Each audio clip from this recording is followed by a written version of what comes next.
This podcast is brought to you by Podcast Nation. This episode is brought to you by Shopify. Forget the frustration of picking commerce platforms when you switch your business to Shopify, the global commerce platform that supercharges your selling wherever you sell. With Shopify, you'll harness the same intuitive features, trusted apps, and powerful analytics used by the world's leading brands. Sign up today for your $1 per month trial period at shopify.com/tech, all lowercase. That's shopify.com/tech. What if an appliance emergency didn't have to be? If your appliances need replacing fast, Best Buy has your favorite brands in stock and available now. Learn more at bestbuy.com. Best Buy. Imagine that.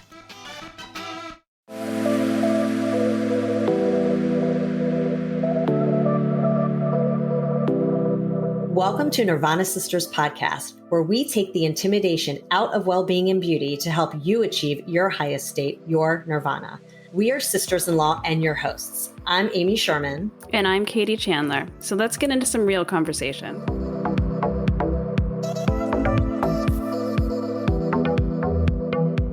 Welcome to this week's episode of Nirvana Sisters. This was a fun one. I get to catch up with Karla Martinez De Salas, who is the head of editorial content at Vogue Mexico and Latin America.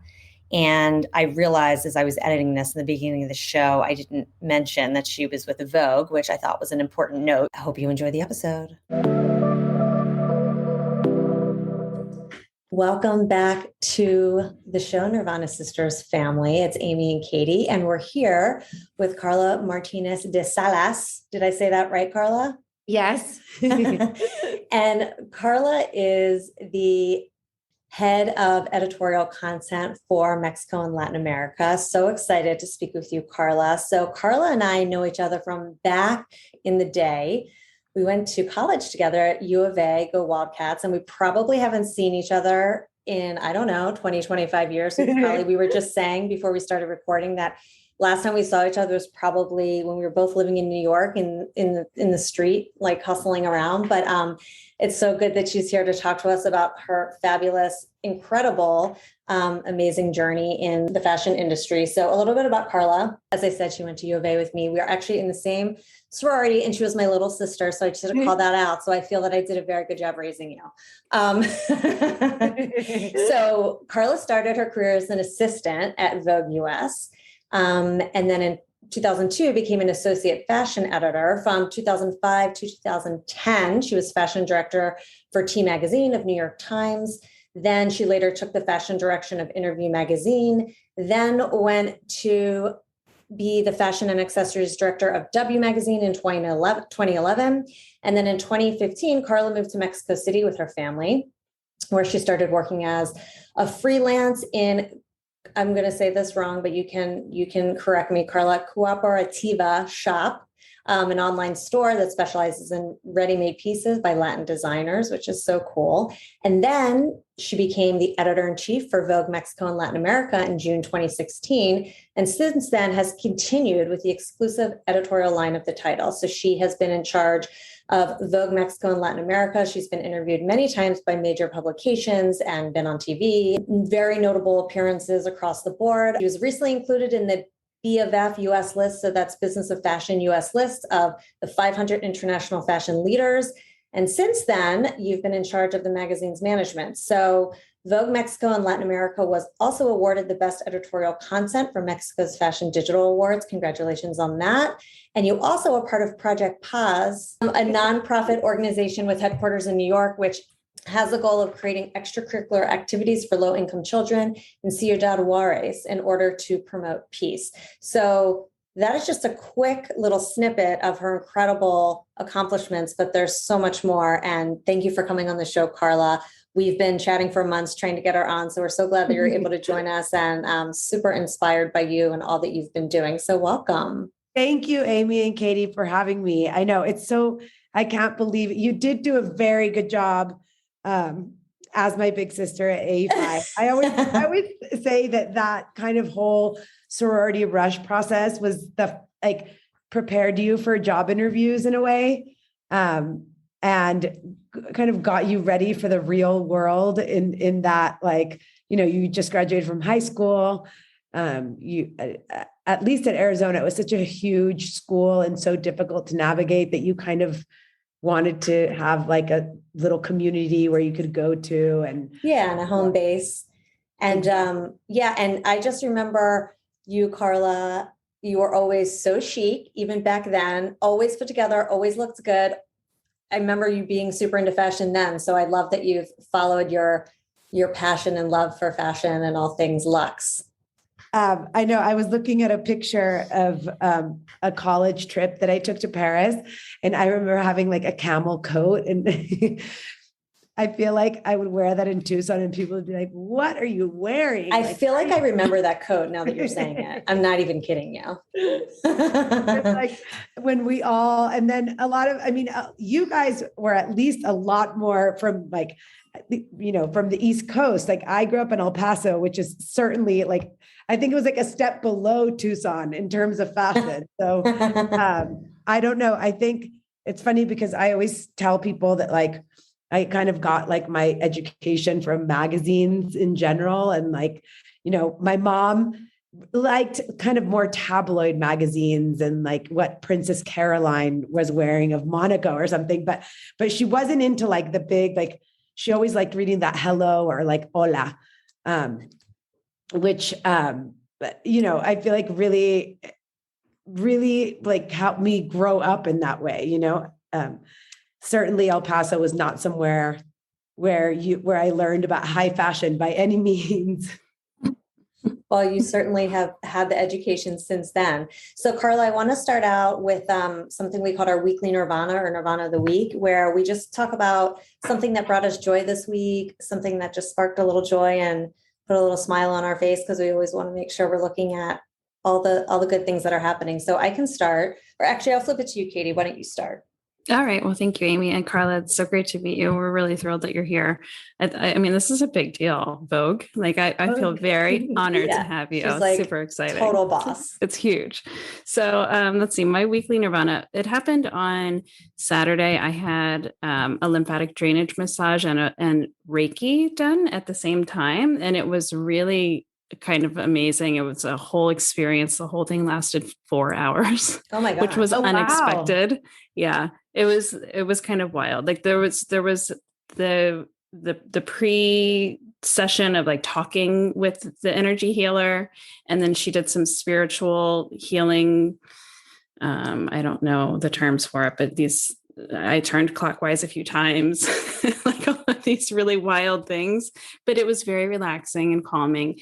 And then we did the lymphatic drainage and the Reiki massage, and it was cool. I mean, I definitely I understand now the feeling of Reiki. I don't know if I know, Amy, you haven't had it. Karla, have you ever had Reiki done? No, I haven't. And I love, people here have been talking a lot about something called CAP. We haven't heard of this. Heard of that. Kind of like a Kundalini kind of yoga process, but where the teacher kind of guides you with like energy and like touch. Ooh, that's exciting. I'll have to send it to you. I haven't done it yet. Yeah, send it over. We just we interviewed Athena Bari. Her episode launched a couple of weeks ago, and she's a Reiki master and just wrote a book. So we were learning all about it through her, but neither of us had done it. So Katie, you'll have to fill us in more about that. That's super cool. Yeah, it was great. It was an experience for sure. So what about you, Amy? What was your Nirvana? Well, this is kind of silly, but it did bring me joy. So I'm traveling later this week for business, and I haven't traveled in so long. Obviously, we've all been locked down. So it's nice to finally go on a trip, but I'm going on a longer trip than usual. And I always get super stressed before I travel. I just feel like there's so many details to take care of. I'm sure, Karla, you can relate. But anyway, I packed early, which I never do. I packed Sunday morning and I'm leaving Wednesday. Oh, wow. I'm always last minute. Katie knows I'm like throwing things together. I'm stressed. I'm crazy. And I was like, I need to like think through, because I have a lot of events and different things and looks. And I'm like, I need to think through this. I need to try on clothes. I need to like be strategic in my packing, which I never am.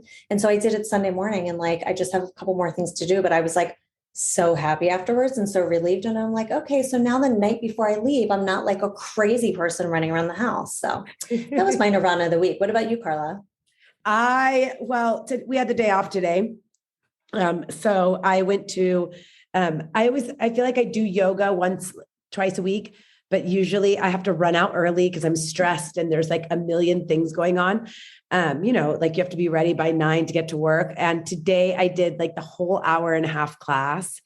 And, there's like so many things in yoga that you're working through. And it's funny, I was doing the pincha pose, the kind of forearm stand. And I hadn't fallen, and I know how to fall. You fall like kind of in a back bend. And I felt totally fine. And like when I left the class, like I was so happy that like I was able to fall and not be scared, if that makes sense. Yeah. And it was just nice. Like the kind of whole energy in the class was like, there were like 5 women. It was taught by like one of my favorite teachers. So I feel like that, when you find that kind of like nirvana in your like exercise or kind of in yoga, I find it always to be really nice. Yeah, 100%. I completely agree with you on that. I enjoy really going to like small private studios as well. And I haven't been able to find one here. I just moved to Connecticut recently. I haven't found one yet that like really speaks to me, like the one I had where I used to live. And it's true. Like the setting and the people and it all kind of, it's important. And also like, I feel like just during COVID, like I was doing it online at my house, and in certain ways, like I was doing things better, but then you kind of miss that energy of like other people. And like, obviously when it's like friendly and there's no stress, right? I feel like it, and when you can't find that, it's frustrating. Yeah, for sure. Yeah. And it's nice to have someone there guiding you, so you're doing everything right. Well, that's great. That's so nice. Okay. So we're going to get into some like quick fire questions, and then we'll get into some topics we want to chat on with you. So tell us a little bit, I mean, I gave your intro, but tell us a little bit about what you're doing now at Vogue, and like, and also kind of your personal mentors, like how you've gotten to where you've gotten so successfully, and kind of like who's inspired you and who you use as like your kind of personal board of directors, I like to say. Well, I feel like, like that community at Arizona was such like a great place. And like, I remember everyone kind of doing internships in the summer and like really pushing to like, what are you going to do after you graduate? So, I guess I lived in New York for 15 to 16 years. And, when the opportunity came to move to Mexico, it was my husband grew up in Mexico City. It's just funny. His mom is actually from Connecticut, but that she moved as a young girl to Mexico City. And he, was like, listen, like, I want this to be like a totally mutual decision. And obviously I was super scared. I had like never actually lived in Mexico, which is funny because, I've been coming to Mexico my whole life with my family, and my parents were from Mexico and moved to the U.S. when, before my siblings and I were born. And once we came, we came for his job. And then in the end, I got this opportunity, which I don't know if I would have gotten in New York, or certainly it would have taken longer, I think. But I think, I always had, I don't know if you guys feel the same way, but I always had that. And I don't know if it's just New York also, is like, you're surrounded by like amazing women that kind of have it all, right? Like they have families, and yes, obviously no one does it perfectly. And I don't think that there is an idea of the perfect mom, right? And all of them were just like so inspiring to me at all these places that I worked. I mean, I was an assistant at Vogue U.S. and, obviously I didn't have a lot of contact with Anna Wintour then, but now I do. And, I feel like that it's so like exciting. It was really exciting to have grown up there, sort of say, for that to be my first job, because I really feel like it was a master's.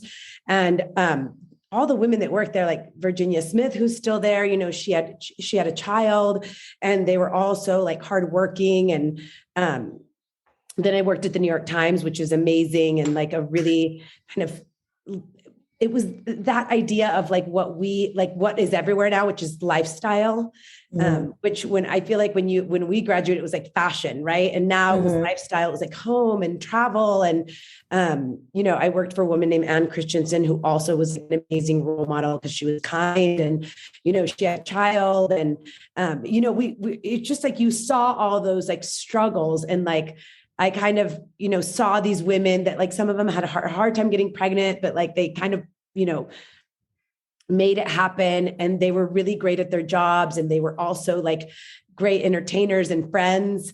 So I feel like those women that I had like, that I worked for were people that like I really looked up to and admired and really helped me kind of pave my way and find my voice. And then I went to go work at W, and that was the last job that I took before I moved to Mexico. And I feel like along the way, I had like really amazing peers like Ricky De Salas, who's now the fashion director at Nordstrom. And we were all kind of just trying to find our voice. I feel like one of my best friends from growing up who went to UT Austin, her name is Audrey Ponzio, was kind of like, God, you're one of the few Latinas in fashion. And I didn't even realize it at the time. I never wanted to, I never wanted to say like, I'm Latina, I deserve this job. It just kind of happened. And I always had like really positive experiences, but one of the things I did notice, like, working at these different places was I was most of the time one of the few Latinas in the room. And that, it's when we talk about like diversity and inclusion in like media, you have to talk about it like in the workplace, right? And like what that means. And I feel like all of those experiences really prepared me to kind of moving then to Mexico, where, people here like to say that there's no racism here. There's like classism, which is kind of the same thing in a way. And, the son of like your housekeeper would never get a job at Condé Nast. Whereas in the US, like those opportunities, like anyone can be anything they want. And so that was something that always like stuck with like, I always had it very present. And so I knew that I wanted to make the magazine more representative of what people are really like here. So that was, I feel like my whole journey in New York, just like being in fashion and then kind of learning that fashion is not just clothes, that it's so much, really helped me to kind of bring everything that I knew to Vogue Mexico and Latin America, if that makes sense. That was no, I love that. Yeah. That's I was wondering, do you know now if, in the States, W and Vogue and everything US, has it become more inclusive? Is there more diversity? Did you kind of break the glass ceiling there? I think so. I mean, I remember, when I started working in New York, like literally I was like, God, I remember one of my first boss at Vogue was like, oh, here's your resume that like Anna signed off on. And it said like AW, okay, And I was like, oh my God, how did I slip in? Like everyone here is like tall, blonde, an heiress, a child of a model, or right. a model, and it's not something that ever like bothered me. Like I always knew that I was super hardworking and I loved fashion and I really wanted to be a part of this world. So it's not something that ever, I'm sure it created like insecurities that I didn't know at the time, but I never had like any, my experience was only positive, but I think it's also because I was also like a really hard worker and I was up for anything. And, and that's what it took. Like, I feel like that in that school in particular, like if you weren't willing to put the time in, then it wasn't the place for you to work. Because yes, maybe your dad called someone to kind of help you get an interview and you got the job. But like, if you weren't willing to like work a 12-hour day, like you wouldn't make it. Right. You're out. How did you get that first role as an assistant? Because were you interning or something? Like, because the breakthrough role, I would think to your point, it's like you send a resume in and like everybody else does too. Like, how does that happen? Yeah. So it's funny because I remember like my sophomore year in college, a friend of mine was like, oh, I'm going to go intern at Nicole Miller. My mom got me this internship. And I was like, oh my God, what am I going to do? My dad's a doctor in El Paso. Like, I'm going to go back and like file, folders all summer. And I started calling like different fashion houses from W that I saw in like W magazine. And someone, by like the good grace of God, like picked up the phone and was like, where are you from? And I was like, I'm from El Paso, but I go to school in Tucson. She goes, I'm from Tucson. Wow. Oh my God. Can you fly up here? And I was like, of course. Like, when do you need to see me? And I remember calling my mom and being like, I'm going to New York. And, it wasn't like, I mean, it wasn't like going like, or maybe it is now. I mean, I don't know, but like I was 19 and here I was like going to fly across the country to go to an interview. And my mom like called a friend of hers, her daughter, and was like, can my daughter stay on your couch? I mean, literally it was like, that's amazing. Typical like Mexican mom, like asking like a friend of a friend if like I could crash on her sofa. And I remember I stayed at my mom's friend's daughter's house, and I got the interview. And like from there, I like was in touch with a woman from human resources, and she remembered me. And then when I moved to New York after I moved to Paris for a year, I called her and I got the job. So I feel like I always try, and I mean, I feel like we've all had these similar experiences. I always try and like pick up, like answer like that DM on Instagram, right? Or like that message on LinkedIn, because that was our kind of way. I mean, we didn't have those tools. And so now I feel like I always try and like pick up the phone and like give someone, not pick up the phone, but return a message. That's great. You're paying it forward. Yeah. And it's funny. I have a similar point of view when it comes to like when people contact me and things like that. There's a podcast that I listen to, Ed Milet. I don't know if you know who he is. He's like a entrepreneur leader, and he has this philosophy, and I'm probably butchering it, but it's something like you're always like one step away from. So like the point is like one step away from like reading an email that could change your life, or meeting someone, or that person picking up the phone. It's like, you never know. And you're always like one step away from something good or bad. So yeah.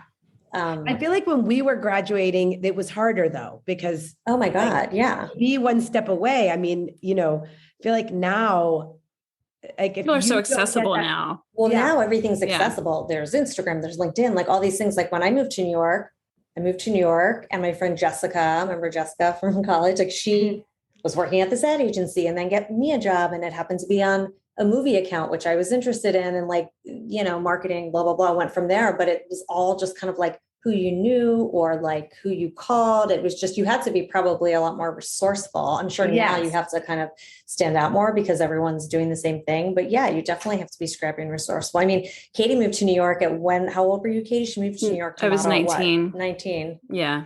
It was kind of the same thing. Like I kind of got lucky that, it was for modeling, and an agency happened to call my agency and said, sure, we'll move her. And then they ended up being like a horrible agency, but hey, they got me to New York, Yeah. Sometimes like the way in which you like arrive isn't necessarily the way that, but again, it's also much easier to find a job when you have a job, right? So I would always tell people that, like, if you really want to move to New York, then maybe try something out and you can leave. It's just, getting that foot in, it's easier like once you're there, right? Exactly. Yes. Exactly. And you work really hard. Okay. So what have you seen, have you seen the industry change over the years? You've been a lot of places, and like, I'm sure the industry has changed in a positive way, but like, what have you seen as some of the biggest changes over the years? I feel like, I really believe like, as I was saying, like before, like when I first started working, I was definitely like one of the few like Mexican girls in the room. And that has changed a lot. I feel like, just in terms of like even designers, if you think about it, there was like Carolina Herrera, Oscar Narciso, right? And now you have like Maria Cornejo, Willie Chavaria, who's like a Mexican-American, now creative director of Calvin Klein. You have like Joanna Ortiz, and from Colombia, and like Sylvia Charasi, and like just so many different people that like now make up, the fashion industry. And like they're letting, like even like last September when I went to Fashion Week, and it was after a year and a half break of like COVID and not being able to go to shows. There were so many young, cool, like African-American designers. Like I saw a girl from college that was working with this young designer from Jamaica called Theophilio. I'm pretty sure he's from Jamaica, but just like the front row was different. I feel like for a long time, like the front row looked in exactly the same. And now there's like young, like different kids that like that don't, everyone looks different. And that's really cool. I mean, I was thinking like, when I worked at Vogue and like Andre Leon Talley that died a few weeks ago, he was really like, I mean, I don't think we even realized at the time what a big deal, like this, very like bold kind of loud African-American man, like how much he paved the way for other people of color in general. I mean, the fashion industry, I feel like for a really long time was this very like exclusive club. And now I feel like of skinny, tall people. Yeah. Of like skinny, tall people. And now that's really changing. And just like the front row also, but also like, I remember like 2 or 3 years ago, like Prabal Gurung like had 2 or 3 plus size models walking down the runway. And I was like, oh my God, like this is so beautiful that he's like, so, got out of his like space of only skinny models. And now I feel like if you don't have like a plus size or like a normal size model, not just like a super thin model on your runway, I feel like it feels uncomfortable, like you did see more of that body inclusivity as well? Definitely. I feel like that has totally, like, I feel like designers are so much more aware of it and conscious. And, 5 years ago, someone like Lizzo probably wouldn't have been on the cover of all the magazines. And like, that's really changing. And I feel like, for us, like we put this Mexican indigenous woman on the cover that was the star of Roma in 2019. And one of my best friends, like if I can't even I can talk for an hour about the engagement we got from putting this woman on the cover. And it was like people from around the world, from different indigenous groups were like, this is such a big deal. And I remember the one thing that like really stood out was a friend of mine saying like, thank you so much for putting someone that looks like me on the cover. And I was like, that's really impactful because for a long time, there weren't people that looked diverse. Like it was one type of beauty. And I think the industry and like after also Black Lives Matter last year. And, I think that hard conversations had to be had. And like that made a lot of change in the industry. Of course, there's like a ton of work to do still, but I do feel like it's changed a lot for the good. Yeah. That's good to hear. You mentioned Lizzo being on the cover. When do you think the shift from like, I mean, there was a point where the fashion magazines, the covers were only models, right? For a long time, as I was growing up. And then it's the celebrity culture. It's very much focused on celebrities. When did that shift happen? I feel like, I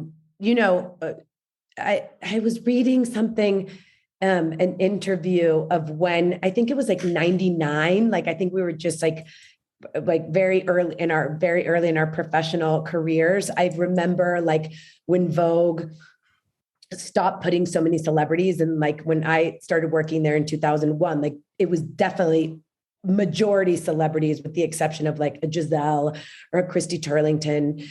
And I think we're still seeing that, but we're also seeing like, people like female entrepreneurs, or like in the case of American Vogue last year that put in May, I believe, Amanda Gorman. So I feel like there is like, you don't have to just be making movies. It's more about like musicians and artists and poets and, different women that I feel like inspiring women, right? I feel like it doesn't have to be like that model of like only celebrity when the movie comes out is right. Feels like old, of course you want to time your cover to a project that someone's working on. But I feel like it's not just that. It's like many more types of women, including models, right? Do you feel this way? Yeah. I mean, I think it's so cool to see who's always on the cover and like why. And it has changed so drastically just from like what I've seen over the years, not being like a major fashion person, but like just seeing the change, and like to Katie's point, Lizzo and all of these people, I mean, it's great. It's just, I love how inclusive it is, and how, I mean, I think too, that's a change just generally speaking with the luxury industry. Like all these luxury brands are trying to be more accessible, less so about this like club you can't get into. It's more of like this inclusive nature, because people are now turned off by that. That's like old school. It doesn't feel genuine and real. It doesn't, like, you don't, especially with social media, it's like you're all part of a community now. And like, it can be aspirational, but let people in at this point. I feel like before it used to be like, this is what we think you should wear, and now it's like, what are we all wearing? Like, how do we feel? Like, what is the kind of idea behind why we're wearing this kind of denim or something? I feel like it's not that, like, it's not the kind of inaccessible kind of magazine at the top. It's more about, like, as you said, like building a community and kind of very much friendlier. Yeah, which is great to see. So let's move over a little bit and talk about like wellness and beauty, because I'm sure you're exposed to all of that with your work. So like, what does that look like in Latin America, in your region? Like, what's important to people there versus here? And what are you seeing are the trends in well-being and all of that? It's interesting because I feel like we kind of, it's like we're so close to, because I look after Mexico and Latin America, which is very different, even though we all speak Spanish. Yeah. And, Mexico is very like a little bit like everyone here knows what's going on in the U.S. So we kind of follow those. Like if Soul Cycle is really big, then like in just like in a month or two, it'll become really big here. Right. And like, it's certainly like that idea of wellness and, eating healthy, like walking, moving your body, right? Community exercise, like that, I feel is like a huge shift as well. I feel like people are really, excited about also like, where do your beauty products come from? Like how can you, have less impact, right? Like an environmental impact. And those are things that are all really developing here. But it's interesting to see, I call it kind of the gateway drug, like perfumes here are super big. So that's like your first piece of luxury, right? And then like, obviously like skincare and makeup, whereas in the US, it's more of like the bag is like that intro point. But here, it's obviously like the salaries are less. So like perfume is a huge deal. And that was something that I learned, like even in like coverage in the magazine, like we didn't cover perfume as much as in the US as we do here. But here it's like kind of how that designer gets the foot in the door. But it's really interesting because what I've seen is also people really love those niche designers. Like people know about like, Virgil at Off-White, and that kind of has a huge cult following that you think is like very like, exclusive to like New York or the big cities, but it's not like people love like the Off-White and like the sneaker craze. Like it's interesting to see, like it kind of happens a little later, but it definitely happens. And what about Latin America? How's that different? Well, Latin America is a bit more like Argentina, for example. Like the thing I see a lot is like they have very established fashion brands because of it's far from the US. The tariffs to like get into the country aren't so easy. So it's kind of like Brazil in that way that, imported stuff is really expensive. So they really developed their fashion brands, which is good, and then what I've seen the most with like Peru and Chile and like Colombia is that people are really socially conscious. Like they want it to be like organic cotton. They're really like the sustainability conversation, like to start brands is much like you hear it much more, which is like a nice surprise. Yeah. And does that carry over into the skincare space and beauty space in terms of being organic? Like there's so many more brands now that are trying to do like the Glossier or, of Latin America. And like, that's been really exciting to watch is like these young kind of entrepreneur, like and these young brands, like coming into their own. How much, I'm not sure if I'm phrasing it the right way, but the spirituality of Mexico and also Latin America, does that play into the wellness space as well? Like, because I know I have some friends that are from Chile, and when they go to Chile, they see their shaman and things like that. Like, Yes, that's is that funny. prominent? It's funny that you asked that, because I feel like here, like the kind of alternative medicine is always like, I like, even like an example, like my daughter was having these, those night terrors. I don't know. Yeah, sure. That, like, and my mom was like, we have to take her to like, we went to the small town where my mom was from, and she goes, we have to take her to the healer. And I was like, what do you mean, Mom? And like, she took her to the healer and she like rubbed her with an egg.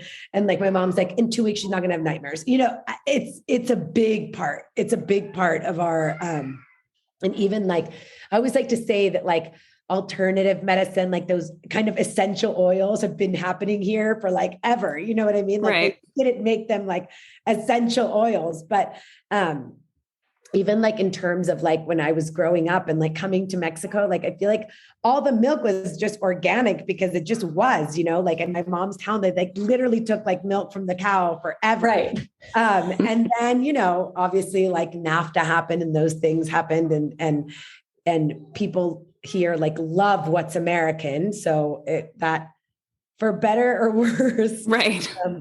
Those things came in, but yes, people are here are like very like spiritual in that sense. And they like to, they always want like a second opinion, but that second opinion from like the shaman or the healer. Mm-hmm. That's amazing. Yeah. That's really beautiful. It's a really gorgeous part of the culture that is lacking, I think, in America. I wish there was some more deep rooted culture in that respect. Yeah, I totally agree. Cause I think there are definitely people like us who love all that stuff, but it's not in the culture. Whereas like, if you're talking about Reiki or whatever we were just talking about before, people are like, yeah, they sort of look at you like, things slowly become more pop culture also, exactly. Which is interesting how that can play out. All right. Well, what are some, actually, no, this is an interesting question that I'm very curious about, because I feel like your industry comes with a lot of pressure, especially with your job. I mean, your job is incredibly high power and aspirational and inspirational. So what are some of these pressures? You must feel pressure with creating content and reporting, being the barometer of culture and fashion and beauty and lifestyle. I mean, that's a lot. What is it like taking that challenge on? I feel like that what I was reading, like one of the questions, and it's like and we were just talking about how media has changed. I feel like just constantly kind of inspiring people and like at the same time growing our audiences. And that like the challenge of like growing a website, which is now obviously super important. And, we've grown like more than 80% in the past 5 years, but just that pressure of growing the website, but at the same time, remaining true to Vogue and its core values without falling into the trap of like, I have to cover this because this is what's going to bring me my numbers. Mm-hmm. So I feel like that is something that we're always kind of it's always challenging, how to, talk about, so-and-so seen with her boyfriend on the street of LA. Then maybe you change the focus and you're like, so-and-so knows how to wear the perfect jeans for, her type of body. And those are things that like we've like managed to do. And now we have like shared content with Vogue with different Vogues across the world. And so we can take like a lot of the more investigative pieces because we also have like a very small team.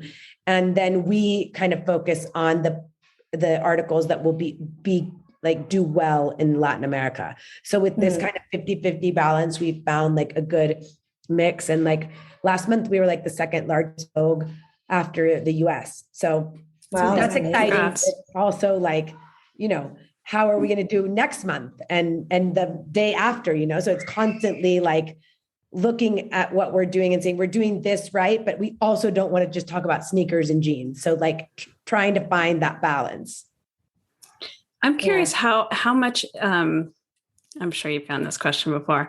Is it as intense as it is portrayed in the movie? that I don't even need to say the name. Is it that brutal and tough or not really? I mean, yeah, I think, there's a pressure because also like, I think in the movie, and I don't remember if they explain it, but in the end, it's, the fashion is an industry. And so people's jobs depend on it. And, it's not just like, it's not just a dress, right? It's a dress that a designer made that's going to hit, stores around the US or around the world, and what that means, right? Like that sales part.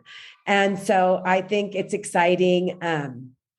It was definitely, I feel like the industry is very hardworking because people make it out to seem like, oh, you're running around in like a beautiful town car and like, wearing, 5-inch heels and like running around New York City. It was certainly not that glamorous. I would say that, there was a lot of times that we were like doing a carnet for a trip that one of the editors were going on, and we were wearing like sneakers and jeans, like writing up every single, all 500 of the pieces that were like in the carnet, or, but also just because it's glamorous doesn't mean it's not hard work. I mean, exactly. Hard work can be beautiful. Really hard work. And, I feel like the thing about working at Vogue was, and it's amazing. And like now, we're a much smaller team, but like,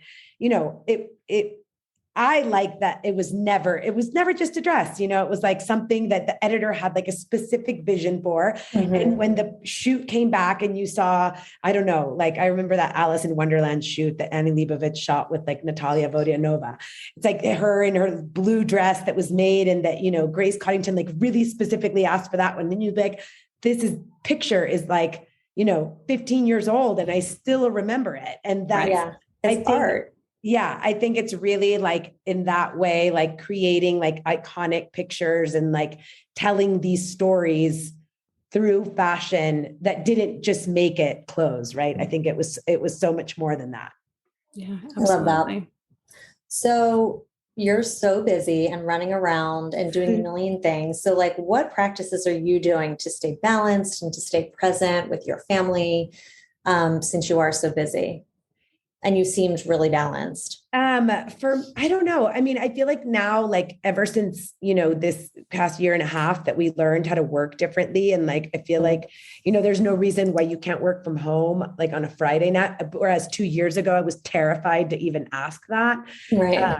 Or like, you don't have to go to a work trip where you get flown for a party. Like you can say no, right? I feel like that those ways, but I just try and like not kind of put my daughters like in, the kind of, I don't try and like Instagram about them so much. They have like their own account. And like, I try not to bring them into mine personally. I mean, just because Mexico's like not, you never know who's watching you. And just like really like what's helped me, which I'm sure you guys can relate to, is just that quality versus quantity, right? Like if if you're in it, like try and find like activities that you enjoy doing together.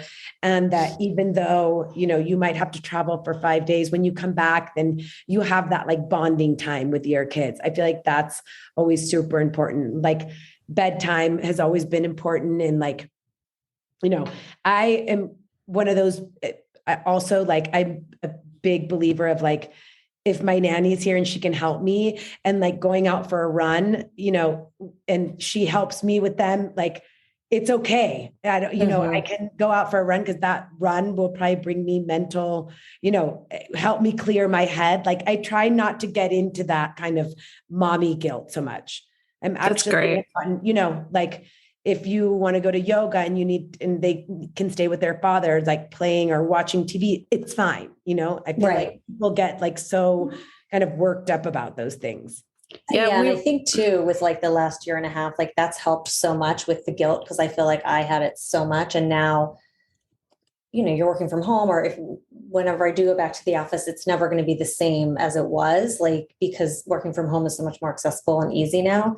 So just being present, like physically, is helpful because you don't feel like, oh my God, I'm like at the office and I don't know what's happening at home and I'm not hearing the conversations. And so I think that's been a huge change for so many people. I think in the beginning it was hard because they were like, I mean, sure, you had like homeschool and like, you know, it was impossible to like, you know, make sure that they were connecting, especially because they were 4.5 and like for them to pay attention. Yeah, your kids are young, yeah. But I feel like once you learn how to manage it, I feel like that work-life balance, while yes, I feel like a lot of us are working more, it's still like, now you can say like, I'm going to work 2 days a week from home. Right. It's on your terms. Right. Yeah, we were just speaking to, in an episode that's going to be airing shortly, a parenting coach about this. And what you said was exactly either Amy or the coach said it was quality versus quantity. And that's like, you know, dedicating the hours to the work and being there instead of micromanaging the children at the same time, and vice versa, and dedicating the hours to caring for yourself instead of hanging on by a thread. It's so important, but it's the quality. I love that. It's a great quote that we'll be putting on Instagram. So we would be remiss if we didn't ask you who your favorite new designer trends, like what are some of your faves right now? What am I, you know, I really like, it's funny because I feel like the way you dress probably changed like drastically. I mean, even from like New York to Mexico, it changed so much because, you know, in New York, I feel like people wear dresses and skirts and like a pantsuit. And now I feel like here, like not so much, like I'll be wearing a dress and people will be like, where are you going? I'm like, to the office, you know? So I feel like that has like really, really changed. And I feel like I'm always like now, I was telling Katie before you got on, Amy, that the weather in Mexico is funny. And like, since it never gets really cold, there's no heat at home, like in your house. So it's like 35 degrees in the morning and then it'll go up to like 72. So you're freezing inside. So it's like kind of like it's like LA kind of San Francisco. Right. Layers. And so it's a lot about layers and like sweaters, but I really love, I mean, like my dream wardrobe would probably come from like Sarah Burton at Alexander McQueen. I feel like I love what she's doing and I love what she's been doing with denim. I love a Mexican-American designer called Jonathan Cohen that grew up in San Diego and now he's based in New York. I love Proenza Schooler. There was actually an article about them today in Women's Wear or Business of Fashion, I think, about a lot of these like mid-price brands and like what, you know, like American fashion and what's happening with American fashion. And yeah, I think it's really interesting and it'll be really interesting to see this fashion week, like how many more designers we see. But yeah, I like, I would say like Proenza, Jonathan. I was saying this guy, Willie Chavaria, that's at Calvin Klein. He's doing menswear and he's kind of changing that, menswear at Calvin Klein. And he has like really kind of cool casting ideas. But I guess if I were to say like, who would be my dream kind of wardrobe, I would definitely say Sarah Burton at McQueen. Nice. And Fashion Week's what, next week? Yeah, it starts Friday. Okay. That's exciting. So we'll have to follow you on Instagram so we can like. You know what I also love, because I feel like she just like designs for women and it's fun and like is Ula Johnson. Mm-hmm. Yes. I love that you love so many that it's hard to narrow it down, which of course that's appropriate. You know, because like sometimes for me, like I feel like wearing a skirt. And then other days I just feel like wearing like jeans and a jacket, you know, but like she looks amazing and chic and everything. Like I see you in your pictures. I'm like, and like, even from like 25 years ago, always. I had gotten dressed up for you guys. I was wearing this like pink silk shirt and then I took it off because I got cold. I was walking around and the art week is starting here in Mexico tomorrow. It's kind of like the Basel of Mexico. So there's a lot going on. I mean, you know, it's obviously on a much smaller scale and like, you know, with all the precautions, but I feel like we see like feel like with things coming back, like little by little, people will want to get dressed up again. I know, that's nice. Yeah. Okay. So we're going to move into our wrap session. We're just going to ask you some quick questions. Okay. So the first one is, what is your favorite wellness or beauty hack? Wellness or beauty hack, like shortcut or tip, or what's your kind of favorite? Oh my God. I have a good one. So my sister worked for Carolina Herrera, and, she looks amazing and I don't know how old she is, but she's, kind of looks gorgeous, like timeless. Gorgeous. Yeah. Yeah. She always said, told my sister to never, which I do a lot, but every time I do it, I remember her.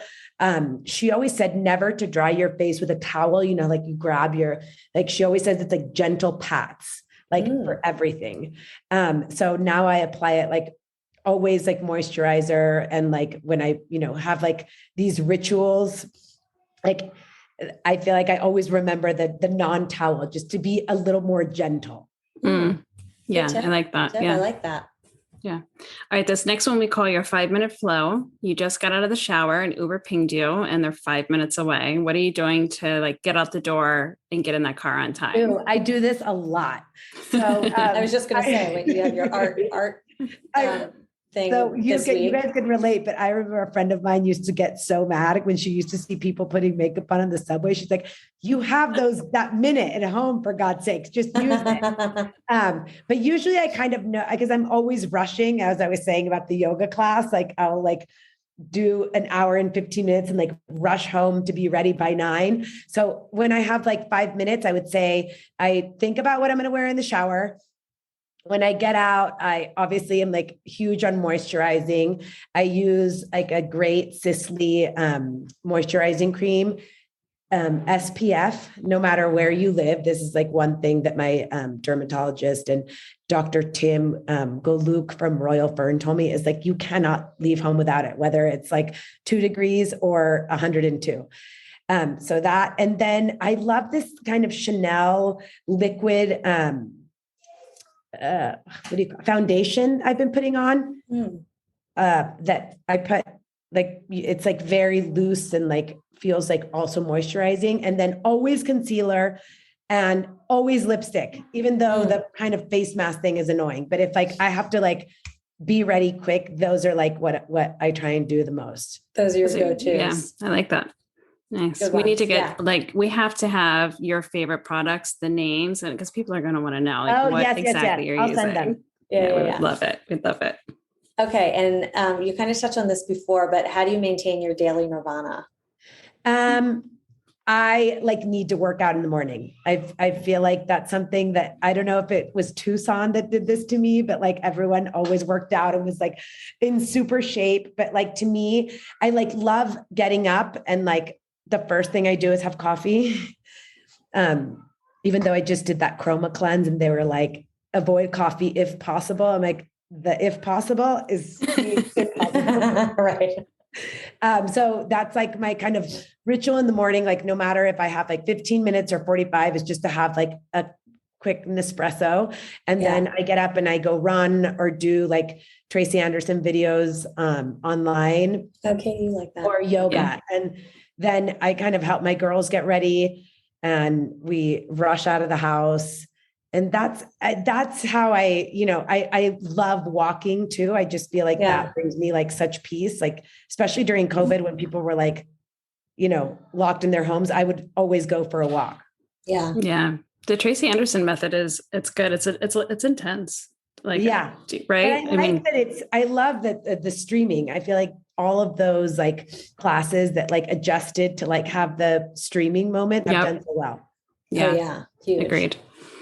Okay, so Katie, so Karla, at the end of our show, we usually do a product review or like something that we're loving right now that we want to tell listeners about. So Katie has something for us, and I don't know what it is either. So I'm excited to hear what you have to review for us today. I do. Like a skincare product or anything? Anything. It's anything. Usually related to like skincare, beauty, well-being, wellness. like that. Well, I was just saying, I just did this, I feel like, after Christmas, we're all kind of feeling like we need to reset. Like we go to our place at the beach and I don't know how to go to the beach without eating like chips and salsa every single day. So I come back feeling not very healthy, but I just did the Chroma cleanse. It's like a 5-day cleanse. Have you heard of it? I haven't. No, tell us. Did I see this online? Is it like really like pretty looking? Is it like a circle? Beautiful. Yeah. It comes like in this, but it's really great because I feel like it's not even like weight loss. It's just kind of to get your mind back to like eating like a normal person, not, or at least for me. And so it's very well balanced. And like they send you, it's 5 days and you have like soups and kind of like protein, like veggies, but like they give you like a matcha latte in the morning and then like a shake, a super greens elixir. So it kind of helps you get like all your vitamins. And when you finish, like you don't even crave anything bad. Like you just want to have like, you want to keep eating like veggies and fruit. So it's like a body reset kind of thing. Yeah. It felt really nice and not in that, like you're starving yourself kind of diet, I have to check that out. Reset. Yeah. Okay, it sounds good to know. Yeah. That is, I'll have to check it out too. What was the name of it again? Chroma. Like CHROMA. Okay, nice. All right. Well, I have one too, and I'll just do it really quickly because it's not a beauty product or anything super exciting, but I've been trying to work on my sleep hygiene and trying to like fall asleep easier. That's my thing. I can't fall asleep. Once I'm out, but getting there is tough. So this one it's by Natural and it's Relax Plus Night Calm. They have part of the sticker came off, but they have multiple products for all different things for sleep and for joint health and brain health, and then for mood and stress. And this is actually for mood and stress, not so much for sleep, but I take it to help me wind down and get the wheels to stop turning to lull into a nice sleep. And it works. It legitimately works. Really? It has, and I'm not the easiest person to put to sleep, so I know it's good. It has L-theanine, 5-HTP, and a small amount of melatonin, which I like that it's a little, because melatonin on its own does give me a hangover. I'm like groggy the next day. Oh, really? Yeah. It makes me like foggy. Me too. I can't take it. Yeah. And then it also has a little bit of lemon balm extract. And I got it at CVS. It's like $22. Is it a pill or like a gummy? It's a gummy, and it's a pretty clean gummy. It's organic tapioca sugar, or organic cane sugar, pectin, citric acid, vegetable juice, coconut oil. Like there's no sugar, alcohols, and garbage in it. Okay. And it does taste really good. That. But yeah, it's 100% drug-free, non-habit forming for like, I want to say maybe 2 weeks. And you find it helpful. That's great. I found it very helpful. I've been trying different things here and there. I tried a different one last night, and I ended up like also taking this. So it works. Yeah. All right. I love it. Well, good reviews. Thanks for Chroma and for, what is that called again, Katie? It is supplement? Natural Relax Plus Night Calm. Okay. Well, we'll post all this in the show notes, but that's awesome. So Karla, thank you so much for like sharing all your wisdom and for spending time with us. It was so amazing to hear about all your experience and how far you've come. And I always love your voice. It's so like distinct and it's so great to see you and to hear you. And we definitely have to meet up next time we're in the same area. But thank you for being on the show. We always like to end with a mantra to just kind of set our intention to close out the show. So Katie, what do you have for us? All right. So this one is just something to remember. And it is a quote, I should add, by Eleanor Roosevelt. It is, "Happiness is not a goal. It is a byproduct of a life well lived." So I feel like, like you were speaking to, working hard, that'll bring you a life well lived. Happiness. Thank you guys so much. I hope to see you in person. Thanks for listening to Nirvana Sisters. For more information on this episode, check out the show notes, please subscribe, and leave us a review. Also, find us on Instagram at Nirvana Sisters. If you loved what you just listened to or know someone that would, please share it and tag us. Tune in next week for a fresh new episode of Nirvana Sisters. We'll continue to watch out for all things wellness so you don't have to. Bye.